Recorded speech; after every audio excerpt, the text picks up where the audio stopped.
3 point charges plus Q each.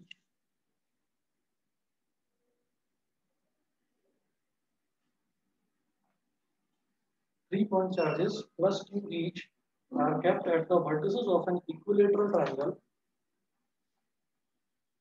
Are kept at the vertices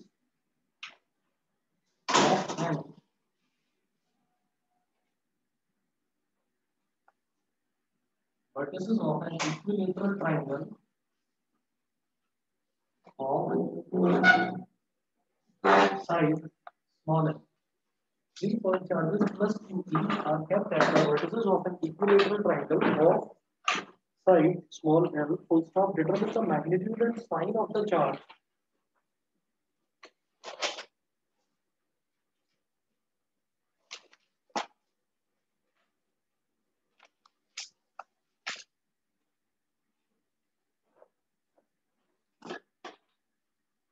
Determine the magnitude and sign.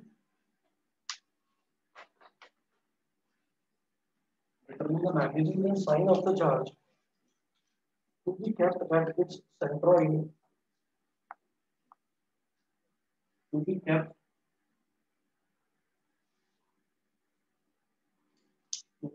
at its centroid. To be kept at its centroid so that the charges at the vertices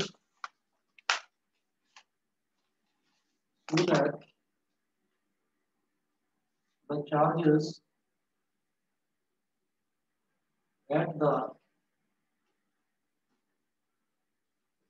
that the charges at the vertices remain in equilibrium.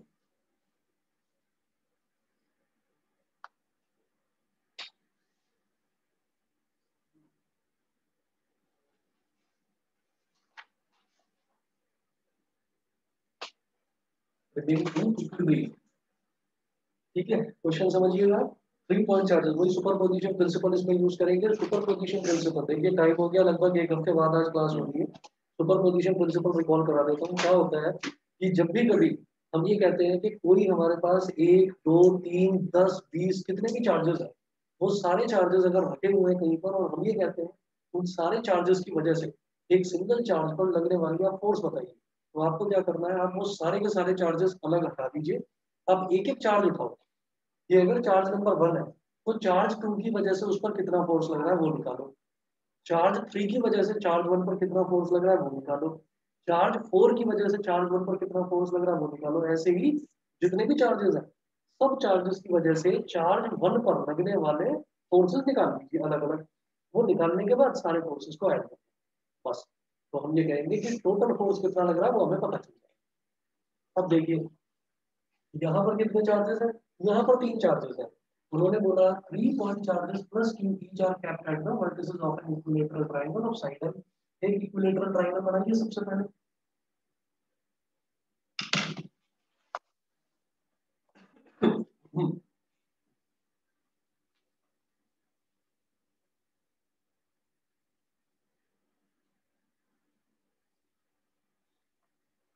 एक equilateral triangle हो गया। 3 point charges plus Q each are kept at the vertices of an equilateral triangle. इसको बोल दीजिए ए। इधर लिखो, इस तरफ थोड़ा सा अलग लिखिएगा ऐसे। ये ए हो गया, ये बी हो गया और ये सी हो गया। हर एक पर यहाँ पर भी प्लस क्यू है, इधर बी पर भी जो चार्ज की वैल्यू है वो प्लस क्यू है और जो सी पर चार्ज रखा हुआ है उसकी वैल्यू भी प्लस क्यू। तो पी और plus Q each are kept at the vertices of an equilateral triangle of side L. ये लेंथ एल, ये लेंथ एल और ये लेंथ एल। उसके बाद देखिए determine the magnitude and size of the charge to be kept at its centroid. Centroid से आप last time बताया था कि अगर हम किसी भी एक ट्रायंगल में मीडियन बना लेते हैं। मीडियन क्या होता है कि यहाँ से ए से एक ऐसी लाइन ड्रॉ करूं जो बीसी को बाइसेक्ट कर दे, तो उसको बोलते हैं मीडियन। तो मैंने क्या करा, एक लाइन ऐसे ड्रॉ करी। ये क्या है कि इन दोनों को बराबर बराबर इसने डिवाइड कर दिया। दूसरी लाइन ड्रॉ करी ऐसे, इसने भी एसी को बाइसेक्ट कर दिया। तीसरी लाइन सी से ड्रॉ करूंगा वो इसको बाइसेक्ट कर देगा, और ये तीनों पॉइंट्स जिस पॉइंट से होकर गुजर रहे हैं, ये तीनों मीडियंस जिस पॉइंट से होकर गुजर रहे हैं, that point is called centroid and it is represented by capital G. Capital G से इसको रिप्रेजेंट करते हैं। फिर देखिएगा, हमें इनको ये बताना है कि determine the magnitude and sign of the charge. अब क्या है कि यहाँ पर कैपिटल जी पर कोई एक चार्ज ऐसा रखा जाए कि देखो, अगर यहाँ पर कुछ भी नहीं है, यहाँ पर बीच में कुछ भी नहीं है, तो ये चार्ज और ये चार्ज, ये पॉजिटिव चार्जेस है, एक दूसरे को रिपेल करेंगे। ये उसको दूर फेंक देगा, ये उसको दूर फेंक देगा। ये वाला चार्ज इसको, ये भी रिपेल करेगा, इस वाले चार्ज को ये भी रिपेल करेगा, तो सारे चार्जेस एक दूसरे को रिपेल करेंगे। और फिर जरूरी नहीं कि वो एक इक्वली, ये जो इक्विलेटरल ट्रायंगल है उसमें वहीं पर बैठे रहे, उनके एजेस पर बैठे रहे, ये जरूरी नहीं। तो हम ये चाहते हैं कि यहाँ बीच में मैं कोई ऐसा चार्ज रख दूं जो इन तीनों चार्जेस को रोक कर रखे यहीं पर, कि ए वाला चार्ज ए पर ही रुका रहे, बी वाला चार्ज बी पर ही रुका रहे, और सी वाला सी पर ही रुका रहे। तो देखिएगा क्या करना है। ऐसे में हम ये देखेंगे कि सिर्फ एक काम करते हैं कि सबसे पहले देखते हैं कि ये जो चार्ज रखा है ना, ये वाला प्लस क्यू ए पर जो है, इस पर ये बी, ये कौन सा फोर्स लगाएगा? एक रिपल्सिव फोर्स। रिपल्सिव फोर्स इसने लगा दी, ये वाली ऐसे। इस फोर्स को मैंने बोल दिया F1, ठीक है। ऐसे ही जो सी है, सी भी ए पर एक रिपल्सिव फोर्स लगाएगा।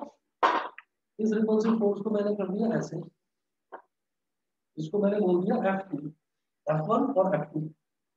समझ रहे? अच्छा, तो अब इसमें नोट करिएगा, थोड़ा छोटा बना देता हूँ।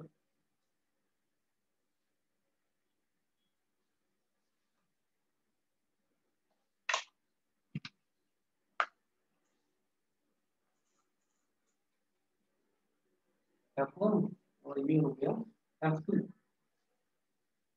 नोट करेंगे,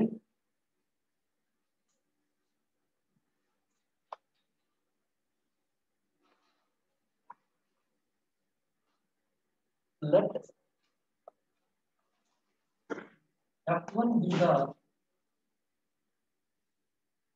force experienced, let F1 be the force experienced by charge plus Q at capital A by B by charge at B by charge at B। मतलब ये जो बी पर रखा हुआ चार्ज है, इस चार्ज की वजह से ए पर रखे हुए चार्ज पर कितनी फोर्स लगी है, रिपल्सिव फोर्स, उसको मैंने मान लिया F1। एफ ए टू उसको वाले को भी एफ ए बोलना पड़ेगा, या तो इसको एफ ए भी बोल दीजिए, वो भी चलेगा, कोई प्रॉब्लम नहीं है। आप इसको एफ ए भी बोल दीजिए, है ना, और इसको बोल दीजिए एफ ए सी, मतलब ए पर सी की वजह से लगने वाला जो फोर्स है वो। तो एफ ए भी बोल दीजिए, और फोर्स वेक्टर क्वांटिटी होती है तो वेक्टर सिंबल लगा देना ऊपर, वेक्टर साइन, ये हमने लगा लिया। अब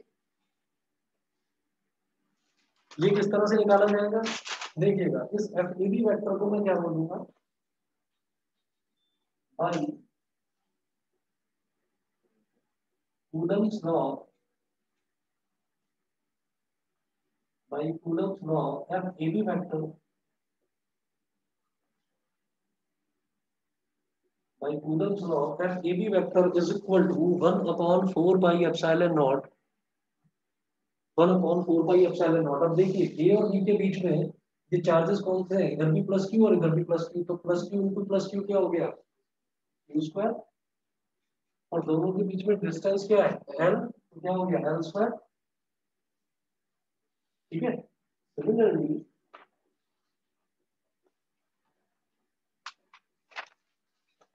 force on similarly force on charge at A,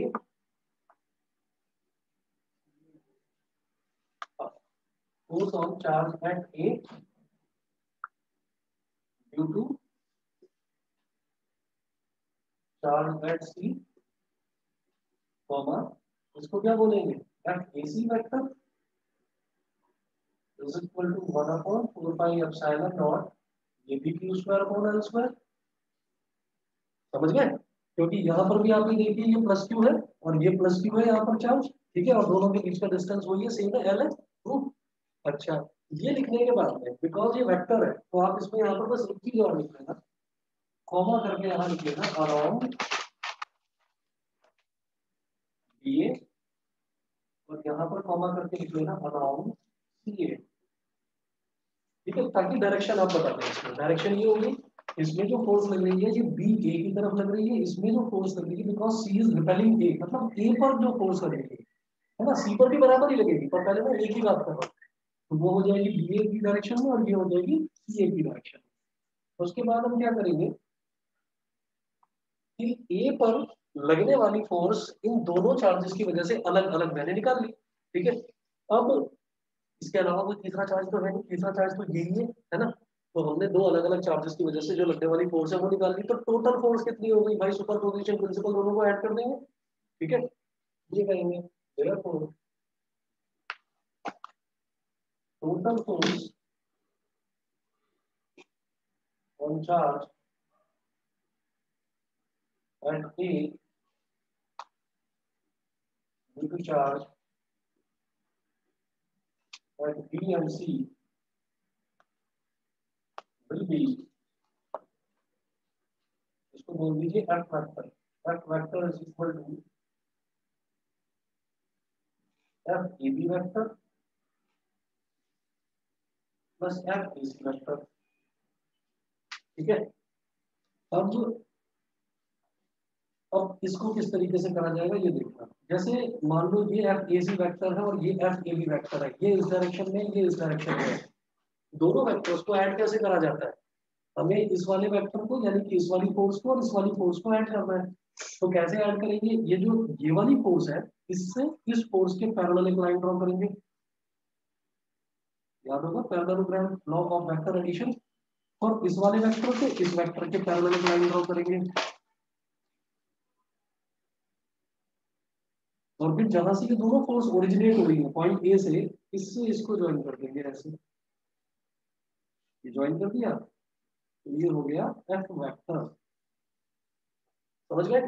अब इसको करा किस तरह से जाएगा ये देखिएगा, तो आप ये समझो ये जो पूरा एंगल है बिकॉज ये इक्विलेटरल ट्रायंगल है, ये पूरा एंगल हो गया 60 डिग्री, तो इसी तरीके से ये पूरा एंगल भी 60 हो जाएगा, 60 हो जाएगा, दोनों जो फोर्सेस है वो बराबर बराबर फोर्स है, तो इसका मतलब वो एंगल को भी बराबर बराबर बाइसेक्ट करेंगे, ये 30 डिग्री हो गया और ये 30 डिग्री हो गया, मेरी बात समझ में आ गई, ठीक है, ये समझ में आ गया, दोबारा बताऊं, आप देखिएगा ये पूरा का पूरा जो एंगल है ये 60 डिग्री होगा बिकॉज इक्विलेटरल ट्रायंगल है, और उसके बाद में मैं ये कहूंगा कि ये वाली एक स्ट्रेट लाइन है, ये वाली एक स्ट्रेट लाइन है, तो ये वर्टिकली अपोजिट एंगल बन गया, ये पूरा 60 डिग्री हो गया। अब क्योंकि ये वाली फोर्स और ये वाली फोर्स दोनों की दोनों बराबर है, वैल्यू देखो मैग्नीट्यूड दोनों का बराबर आ रहा है, 1/4πε0 q² और यहाँ पर भी वही सेम आ रहा है, तो ये जो इनका जो रिजल्टेंट आएगा वो इसको दोनों फोर्सेस के बीच के एंगल को बाइसेक्ट करेगा, मतलब 30 डिग्री इधर 30 डिग्री इधर।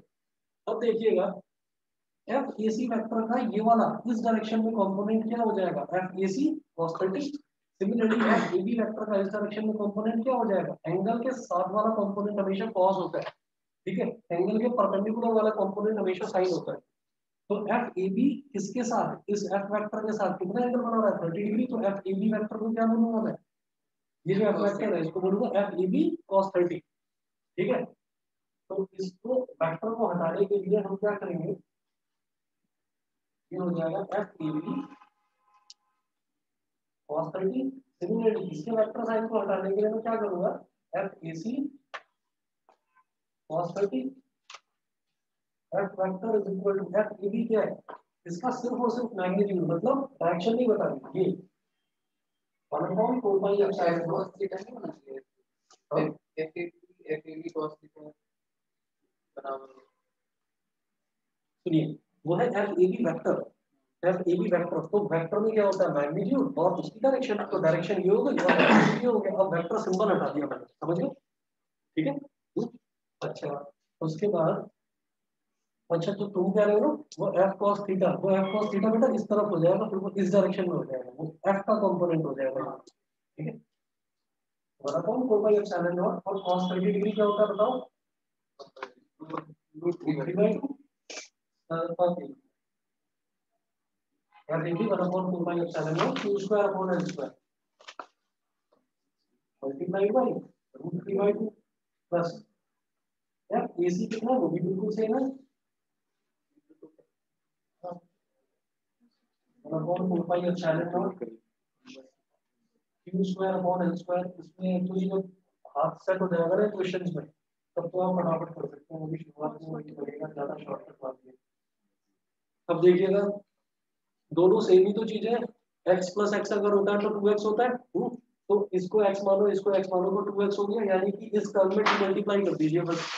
सर हाँ हम इसका डायरेक्ट वो नहीं निकाल सकते रिजल्टेंट, हाँ under root A square plus B square plus 2ab cos theta. बिल्कुल कर सकते हैं, बिल्कुल कर सकते हैं, ठीक है।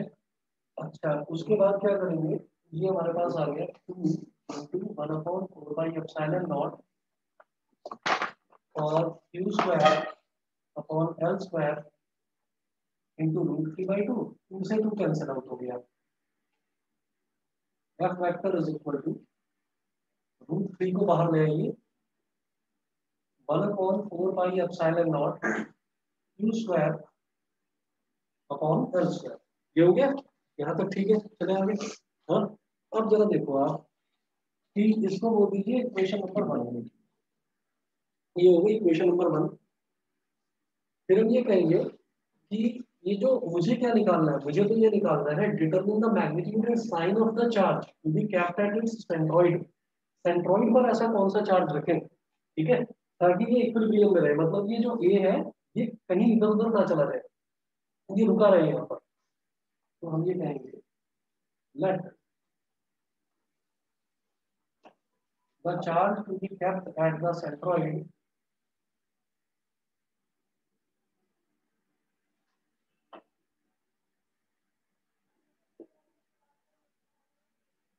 B capital Q, let the charge to be kept at the centroid be capital Q, ये हो गया, ठीक है। तो अब मैं ये कहूंगा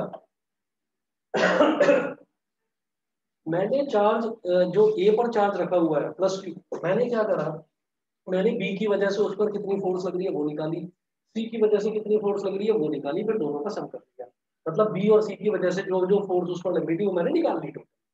अब उसके बाद एक नया चार्ज आता है, एक नया चार्ज आता है जिसकी मुझे वैल्यू बतानी है, वो चार्ज कहाँ पर रखा जाता है, सेंट्रॉइड पर। तो सेंट्रॉइड पर जो मैंने चार्ज रखा उसको मैंने मान लिया कैपिटल क्यू।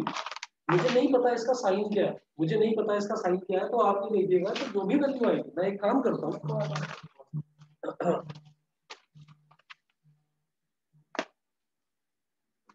तो मैं इसमें ये नहीं जानता कि इसका साइन क्या है, मैंने मान लिया चलिए कि इस पर भी साइन जो है ये प्लस क्यू ही मान लिया। हम जब भी कभी लेते हैं ना कोई भी चार्ज की वैल्यू निकालनी होती है तो हम उसको बोलते हैं पॉजिटिव टेस्ट चार्ज, ठीक है। पॉजिटिव टेस्ट चार्ज ज्यादा से ज्यादा क्या होगा, इस क्यू की वैल्यू नेगेटिव आ जाएगी ना, ज्यादा से ज्यादा यही होगा। तो हम ये कहेंगे let the charge to be kept at centroid be capital Q. अब ये जो कैपिटल क्यू है ये भी इसको रिपेल करेगा, ये भी इसको एक रिपल्सिव फोर्स लगाएगा, तो हम ये कहेंगे कि let the let the force experience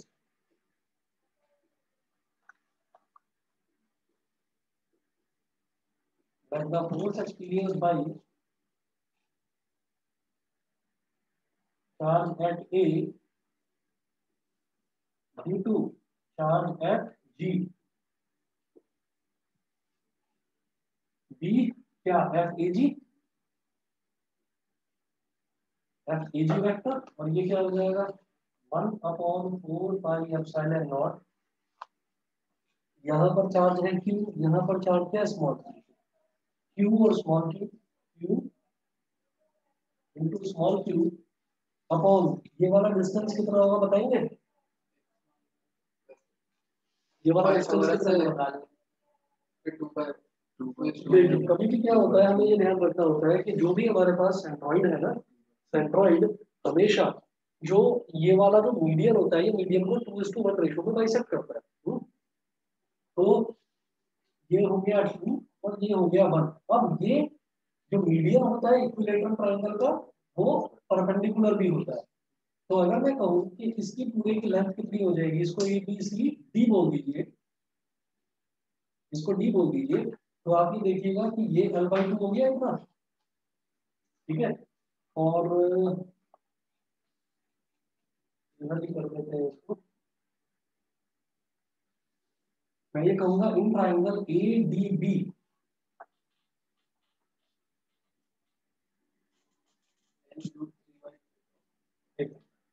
in triangle A D B, अगर ए डी बी ट्राइंगल की बात करी जाए तो ये ए डी का स्क्वायर, ए डी का स्क्वायर प्लस बी डी का स्क्वायर, अभी पाइथागोरस लगा रहे हैं, is equal to A B का स्क्वायर, ठीक है। ए डी मुझे निकालना है तो ए डी स्क्वायर और बी डी कितना है L/2, L/2 का स्क्वायर कितना हो गया L²/4 और ए बी का स्क्वायर हो गया L², उसको उधर ले जाएंगे तो L² माइनस L²/4 कितना हो गया L²/4, L²/4। तो ए डी की वैल्यू आ गई √3 L/2। अब ये ए डी की वैल्यू आई है, मैं ये कहूंगा कि ये इसको 2:1 के रेशियो में डिवाइड करता है, तो 2x प्लस 1x, मतलब ये वाला जो है यहाँ से लेकर यहाँ तक वाली लेंथ को 2x मान लो, तो यहाँ से लेकर यहाँ तक वाली लेंथ 1x होगी, बिकॉज ये जो सेंट्रॉइड है ये इसको 2:1 के रेशियो में डिवाइड करता है। तो 2x plus 1x is equal to क्या हो जाएगा √3L/2। यहाँ देखिएगा सेंट्रॉइड, नोट जरूर कर लेना, न्यूमेरिकल में जो जो चीजें लिखवा रहा हूँ वो जरूर नोट कर लेना, क्योंकि ये वो चीजें हैं जो रिवाइज करते टाइम आपको ध्यान आएगी कि कहाँ पर क्या रीजन हमने लिखा था, ठीक है। इसको रिवाइज करते टाइम ये भूल जाओगे कि नई कहानी क्या आ रही है। Centroid divides median in the ratio 2:1, median in the ratio 2:1, ठीक है। तो 2x प्लस 1x कितना हो गया, 3x is equal to √3L/2, ठीक है।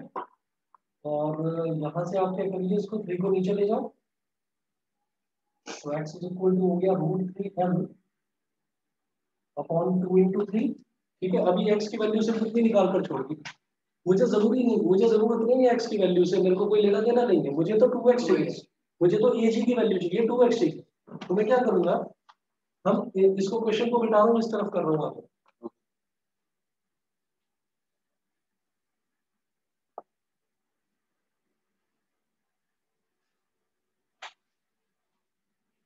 तो जब x आ गया तो 2x भी निकाल लेंगे, therefore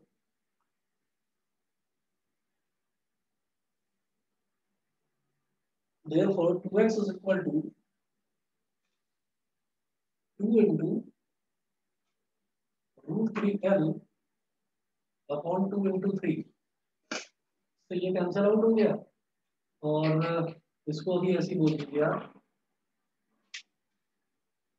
√3L/3, अभी ऐसे ही बोल दीजिए। ये क्या है, ये आ गई हमारे पास एजी की लेंथ है, एजी, ठीक है। तो यहाँ पर मैं वही लिखूंगा √3L/3, √3L/3 का होल स्क्वायर। मुझे लगता है आप समझ में आ गया होगा ये, है ना, समझ गए भाई। मेरे को क्या निकालना था, मैंने कहा कि जी पर जो चार्ज है वो तो कैपिटल क्यू है, ठीक है, और यहाँ पर चार्ज प्लस क्यू है, तो दोनों चार्जेस का मल्टीप्लीकेशन, तो capital Q into small Q, दोनों चार्जेस का मल्टीप्लीकेशन हो गया upon square of the distance between them.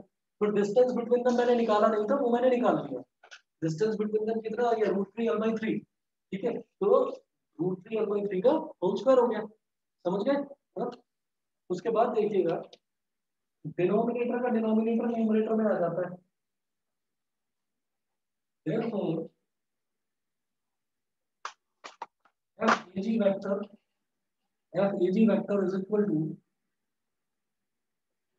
1/4πε0 capital Q into small q upon, ये डिनोमिनेटर का डिनोमिनेटर न्यूमरेटर में आ जाता है, तो इसका जो स्क्वायर है ना 3 का स्क्वायर, तो 9 आ जाएगा न्यूमरेटर में, और डिनोमिनेटर में क्या है √3 का स्क्वायर मतलब 3, L का स्क्वायर मतलब L स्क्वायर, 3 3 9 अब AG vector is equal to 1/4 pi epsilon naught, बल्कि इस पे 3 को पहले लिखिएगा, 3 into 1/4 pi epsilon naught capital Q small q upon L square is equal to equation number 2। अब देखिएगा, ये एक तरीका है, ये एक स्टैंडर्ड मेथड है कि कभी भी मेरे को अगर कोई नया चार्ज निकालना है तो मैं उसको नए चार्ज को हमेशा पॉजिटिव टेस्ट चार्ज मानकर चलूंगा, ठीक है। अच्छा, तो इसलिए मैंने उसको पॉजिटिव टेस्ट चार्ज माना। मैं जानता हूँ बड़े आराम से, हमको मालूम है कि ये जो कैपिटल ए पर चार्ज रखा हुआ है, इसको बी जो है ये भी रिपेल कर रहा है, सी जो है ये भी पॉजिटिव है, पॉजिटिव पॉजिटिव ये भी रिपेल कर रहा है। अगर ये भी पॉजिटिव हुआ तो ये इसको रिपेल करेगा, तो निकल ही जाएगा, फिर ये यहाँ रुका नहीं रह सकता। और मुझे इसको यहाँ पर रोक कर रखना है इक्विलिब्रियम में। तो इसका मतलब यहाँ पर जो ये कैपिटल क्यू है ना चार्ज, ये नेगेटिव होना चाहिए, पॉजिटिव नहीं होना चाहिए। ये दोनों तो इसको धक्का दे रहे हैं, ये इसको खींच के रखेगा तभी तो इक्विलिब्रियम में रहेगा। तो हम ये कहेंगे clearly charge at A will remain charge at A will remain in equilibrium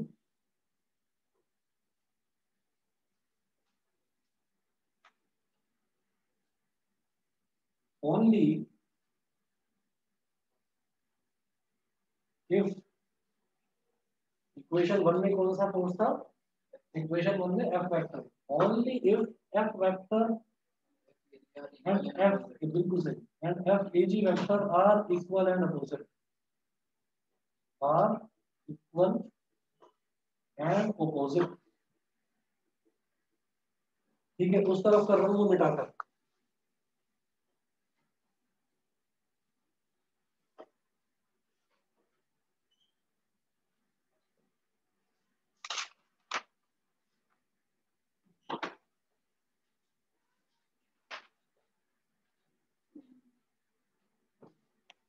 are equal and opposite। Equal and opposite का मतलब क्या हो गया, therefore F AG वेक्टर कितना है, 3 into 1/4 pi epsilon naught Q Q Q Q upon L square is equal to -√3 into 1/4 pi epsilon naught Q square upon L square. समझ लो minus क्यों लगाया, इक्वल एंड अपोजिट होगा, है ना, इसलिए नेगेटिव साइन लगा दिया। 1/4 pi epsilon not 1/4 pi epsilon not cancel, एक Q से एक Q कैंसिल, L स्क्वायर से L स्क्वायर कैंसिल। ये जो √3 है इससे इस वाले का बन गया √3 ऐसे, तो ये हो गया √3Q is equal to minus small q, capital Q is equal to minus Q upon √3। ये है। आप ये कहेंगे कि आप तो सिर्फ चार्ज एट ए इसी के पीछे पड़ गए, भाई चार्ज जो बी पर है, बी पर भी तो ये ए और सी दोनों लगाएंगे फोर्स, वो बराबर ही होगी, वो बराबर ही होगी। तो हमें क्या करना है, हमें तो एक चार्ज पर निकाल लेना है बस। ए पर जो मैंने निकाला, बी के लिए भी सेम प्रोसीजर, क्योंकि ये तो यहाँ पर सेंटर पर रुका हुआ है। ऐसा नहीं है कि जो ये फोर्स इस पर लगा रहा है तो इसकी फोर्स खत्म होगी, समझ गए। तो एक के लिए निकाल लो, बाकी के लिए सबके लिए सेम ही है कि जी पर ये होगा हमारा फोर्स। तो चार्ज की वैल्यू आएगी -Q अपॉन √3। क्लियर है, बताइए। 4 बार आ रहा है, 2011 2013 और 8 ईयर्स, 11 13 15 ये क्वेश्चन, ठीक है। तो क्वेश्चन जो है वो आप देखेंगे, हाँ 4 बार आया, इसको मेंशन कर रखा है, बुक अच्छी है इसमें। हाँ 19 में नहीं आ रहा सर बोर्ड ना, हाँ बोर्ड से बता रहा हूँ। ये इसमें बुक में अच्छा ये है कि इसमें कोई भी टॉपिक है, उस टॉपिक के बाद फिर उसको न्यूमेरिकल दे रखा है, मेंशन कर रखा है किस किस ईयर में, ठीक है। इसीलिए सबसे ज्यादा बच्चे इसी को मतलब पसंद करते हैं, अच्छी बुक। चलिए आप तो 22 में दोगे, आप तो 22 में दोगे, पता नहीं। चलो जी अगला देखते हैं। Consider the charges Q Q and -Q। बेटा तीनों को समझ में आ गया, ऑनलाइन बताइए। Yes sir. Aditya, Milan, yes sir. ठीक है, अगला क्वेश्चन है consider the charges Q, Q and minus Q.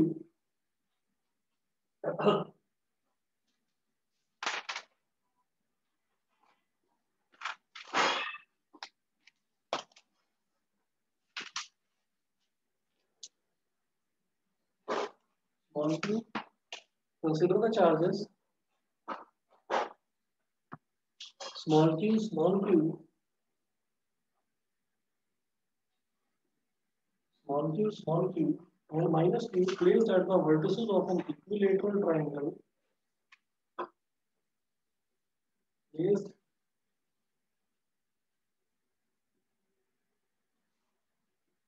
at the vertices of an equilateral triangle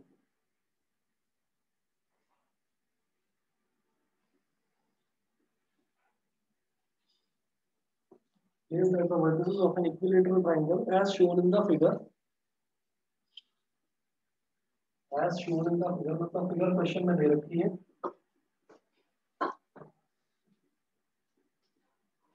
As shown in the figure, what is the force on each charge?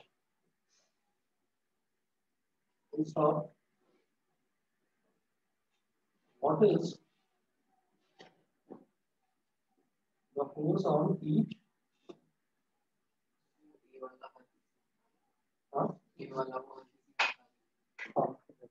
ये वाला वो हर किसी में निकालने की जरूरत नहीं है, आसान उसमें क्या था कि तीनों चार्जेस को इक्विलिब्रियम में रखना है, यहाँ कुछ बोला ही नहीं है ऐसा, वो रिपेल करे वो अट्रैक्ट करे मर्जी उनकी है ना, मुझे तो तीनों पर क्या चार्ज लग रहा है फोर्स लग रहा है वो पता है, ठीक है क्या हुआ, मतलब वो तो पूरा बनाना पड़ेगा। हाँ वो डायग्राम पहले देख लीजिए क्या दे रखा है इसमें ना, फिगर दे रखी है, तो एक इक्विलेटरल ट्रायंगल दे रखा है एबीसी,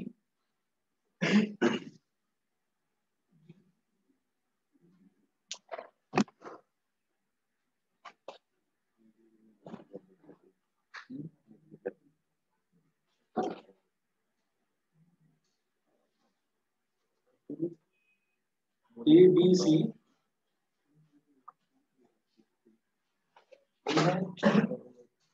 है और ABC के इधर लिखा है Q1 is equal to small q, इधर है Q2 is equal to small q, फिर है Q3 is equal to minus q, और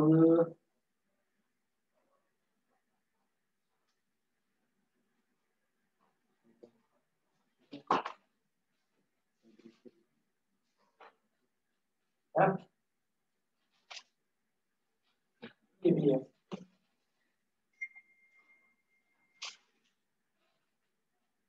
ये भी है,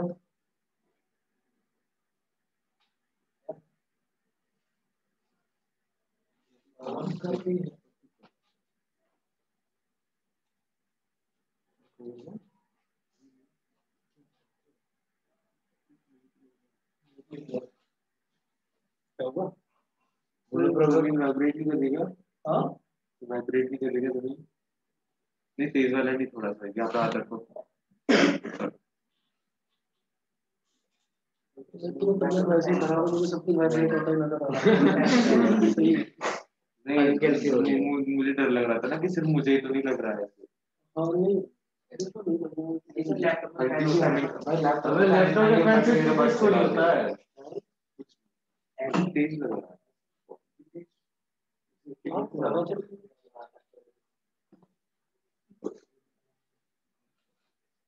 अरे हो रहा है पढ़ाई करो। हाँ तो बस क्या होगा, वो कंप्रोमाइज चाहिए साइड दे रही है सब कुछ अभी कुछ भी हाँ साइड भी देखिए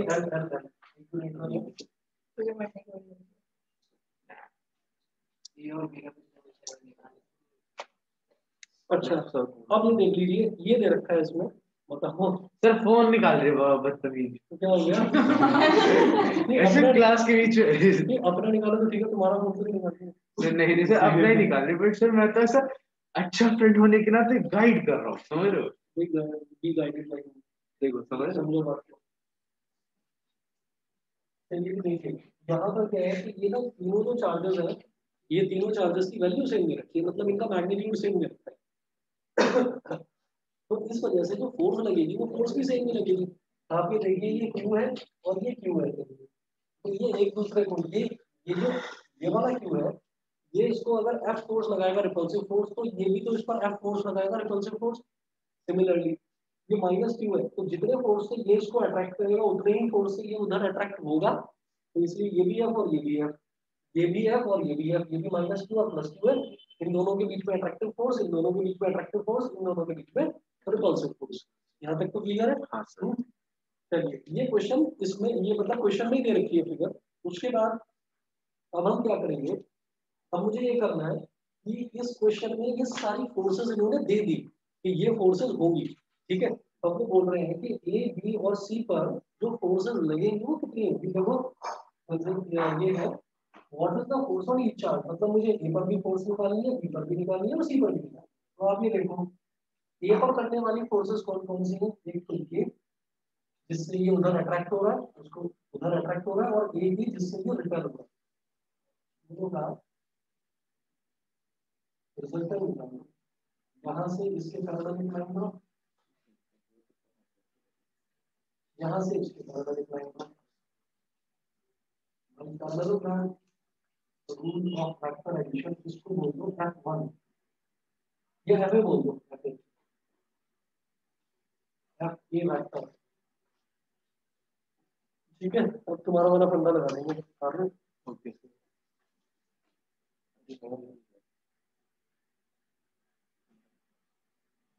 बताओ दोनों फोर्सेस के बीच में एंगल कितना होगा। इक्विलेटरल तक है। इक्विलेटरल है, 120 दोनों के बीच में आप ये देखिए ये 60 डिग्री है, तो ये नियर पे एक्स हुआ तो पूरा का पूरा 120 डिग्री हो गया अंदर।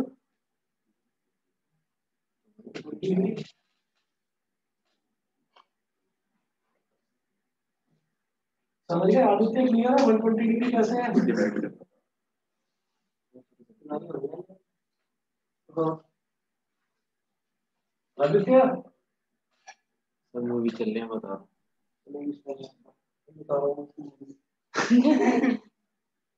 तिवारी म्यूट नहीं करा अभी तक। ओह माय गॉड सर, चल रहे हैं, बता रहा सर हूँ। वो क्या अब तो हो गया। नहीं वो बोल रहा है उधर से इधर आवाज नहीं पहुंच रही। सर अब क्यों ही पहुंचेगी, अब तो हो गया जो होना था। आदित्य मूवी चल रही है उधर। नो सर, सर ईयरफोन लगा सर, वो ईयरफोन लगा रहा था। नोट भी कर रहा हूँ सर मैं सब। क्या? सर नोट भी कर रहे हैं ये अच्छा नोट भी कर रहा है। सही बात है सर मैं आ गया सर। अच्छा बच्चा। चलिए, तो ये 120 डिग्री हो गया, इधर भी 120 डिग्री हो गया, और फिर इन दोनों के बीच में जब निकालेंगे तो यहाँ से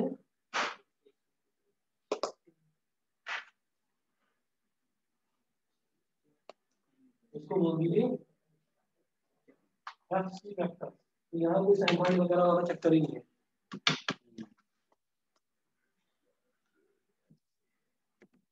चलिए, इसके बाद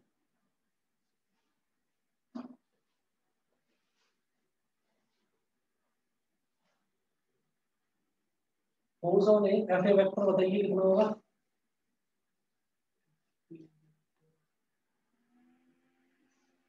रिजल्टेंट से जीरो भी होगा। एक वाला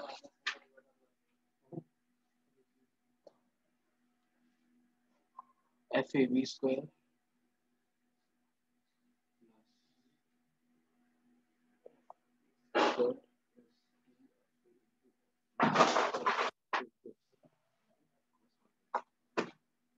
force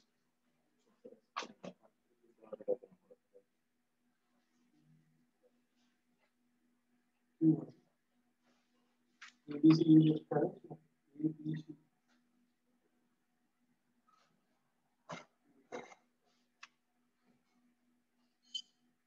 force on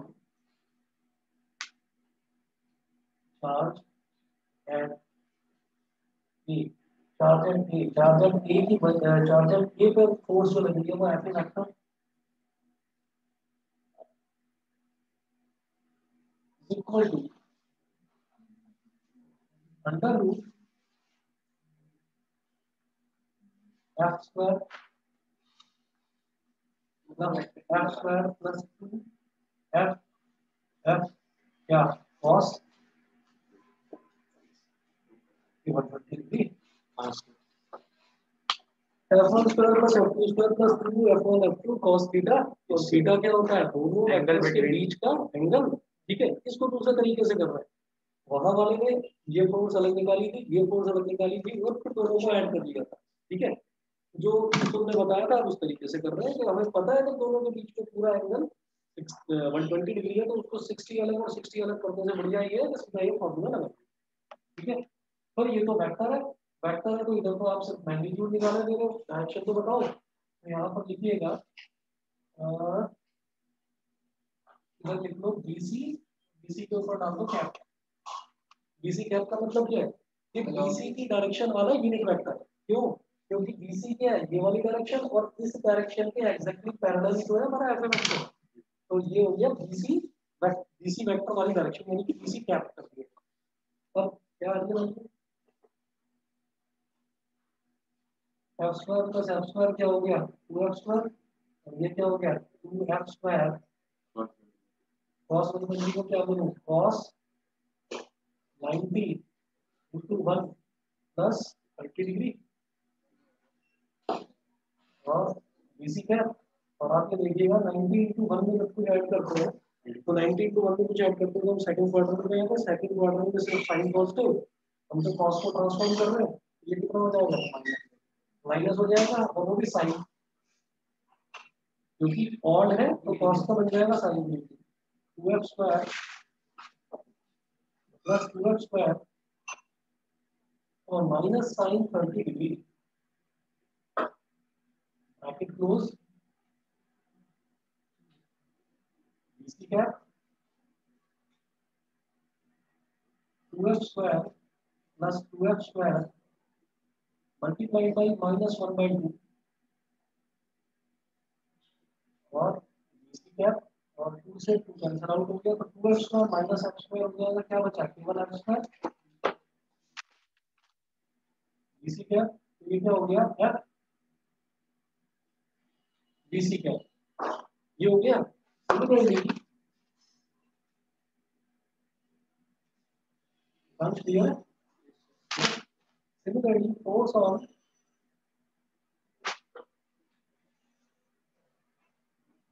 charge at B, similarly force on charge at B, F B vector, ये मैं कैलकुलेट नहीं कर रहा हूँ, सीधा सीधा लिख रहा हूँ F into ये देखा बिल्कुल ये AC के डायरेक्शन में उसको पैरेलल है तो AC क्या ओके।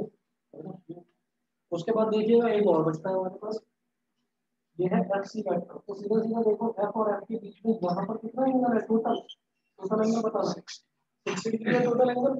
ठीक है, तो अब मैं ये कहूंगा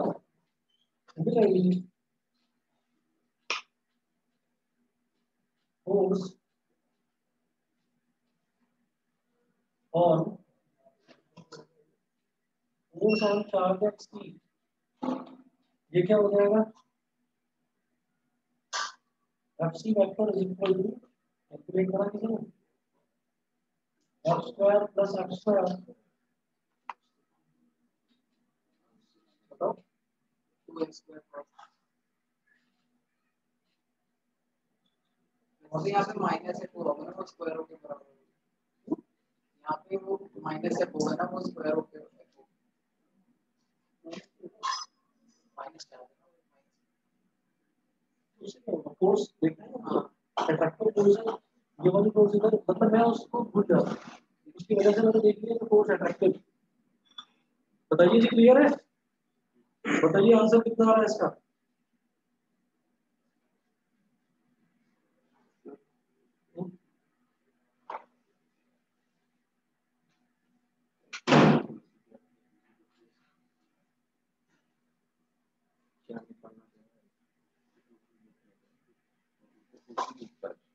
अभी ना मैं इसमें डायरेक्शन के नाम पर मैं यहाँ पर लिख रहा हूँ N cap, N cap.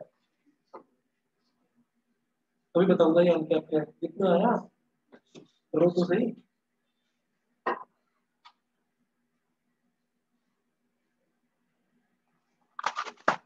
Root 3 है, रूट 3 है। और 60 तो 1/2 होता है। ये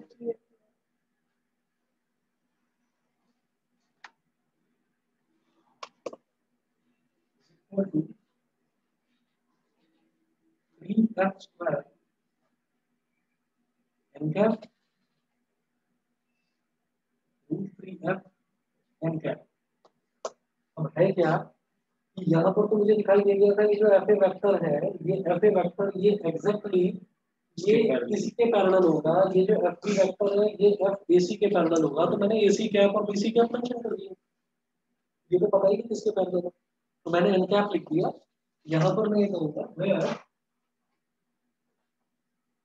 N cap is the unit vector, N cap is the unit vector along F C vector. तो ये समझ में आ गया, क्वेश्चन क्लियर है? ठीक है, एफ सी वेक्टर के अलावा जो यूनिट वेक्टर होगा उसी को एन कैप बोलते हैं, क्योंकि कोई डायरेक्शन नहीं नजर आ रही है आपको वहाँ। ठीक, तो यहाँ तक जो सुपरपोजिशन प्रिंसिपल आपका कंप्लीट हुआ। उसके बाद जो हमारा नेक्स्ट टॉपिक है वो इलेक्ट्रिक फील्ड है। इलेक्ट्रिक फील्ड कराता हूँ नेक्स्ट क्लास में। नेक्स्ट क्लास के लिए प्रिपेयर रहिएगा, संडे को होगी नेक्स्ट क्लास। ठीक है, संडे को नेक्स्ट क्लास होगी, मैं ग्रुप पर डाल दूंगा सुबह 10 या 11 बजे के बाद ही रखूंगा क्लास। ठीक है, हाँ सर सैटरडे को नहीं होगी? सैटरडे को तो है ही, आज तो थर्सडे है ना, सैटरडे को तो है ही क्लास आपकी, संडे को भी होगी। ठीक है, ओके सर। हाँ मैं भूल गया था बीच में सैटरडे, सैटरडे को भी है क्लास। नेक्स्ट तो सैटरडे को ही, और अगली क्लास उससे अगली जो है संडे को।